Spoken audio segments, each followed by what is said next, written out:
Hinaing ng grupong Piston sa kanilang kilos protesta ang linggo-linggo pagtaas ng presyo ng mga produktong petrolyo. Lalo pa raw kasi nitong pinahihirapan ang ating mga kababayan. Update tayo sa sitwasyon doon sa ulat on the spot ni Marisol Abdurrahman. Marisol? Rafi, Susan, sa kalsada ay pinagsigawan ng grupong Piston ang kanilang pagtutol sa patuloy na pagtaas sa presyo ng langis. Ibasura ang all the regulation law. Ito ang kanilang sigaw kanina sa kanilang kilos protesta dito sa EDSA Monumento. Imbis daw kasi na ginhawa, pahirap lang daw ang dulot nito. Kaya patuloy daw ang pagtaas ng presyo ng langis na lalong nagpapahirap sa taong bayan.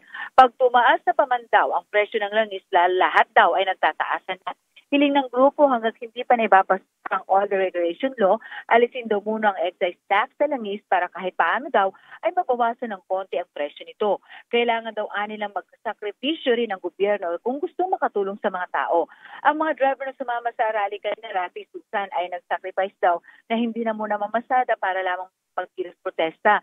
Meron tayong mga napansin doon ng mga bar at mga babae na kasama sa rally. Ayon sa kanila, yun daw ay mga asawa ng mga tsuper na yun daw ang nag-join ng rally kanina sa halip na kanilang mga mister. Hindi naman daw kasi sapilitan ang pag-join ng rally.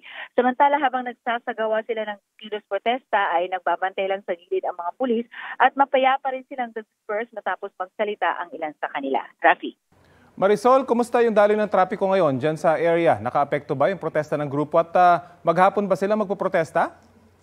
Rafi, hindi gaanong naka-apekto. Well, in fact, actually walang epekto ito sa traffic kaya hinayaan na lamang sila ng mga pulis na nandoon sa area kasi nasa gilid lang naman sila ng kalsada.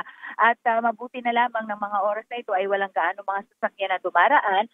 Merong mga ilan na bumabagal pagdating sa area nila na nakikisimpatiya na bumubusina pero hindi naman kasi ito totally humihinto kaya hindi na antala ang traffic. Nag-disperse na rin sila, Rafi, after magsalita ang ilang nilang mga leader dahil gusto lamang daw nilang mga lampag at marinig ang kanilang boses at wala naman daw silang intensyong gawing maghapon ang kanilang pagkilos, Rafi. So pwede pang mamasada yung iba, Marisol?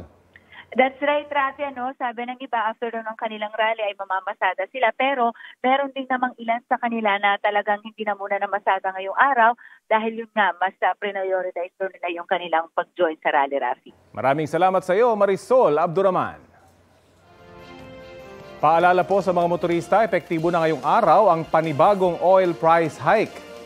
Sa anunsyo ng oil companies, 1 peso and 10 centavos ang taas presyo sa kada litro ng gasolina. 20 centavos naman sa diesel. May dagdag presyo rin na 70 centavos sa kada litro ng kerosene ang ilang kumpanya.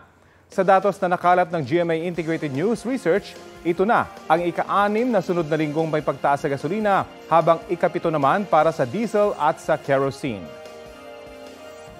Kapuso, alamin ang maiinit na balita. Bisitahin at mag-subscribe sa GMA Integrated News sa YouTube. Sa mga kapuso abroad, samahan nyo kami sa GMA Pinoy TV at sa www.gmanews.tv.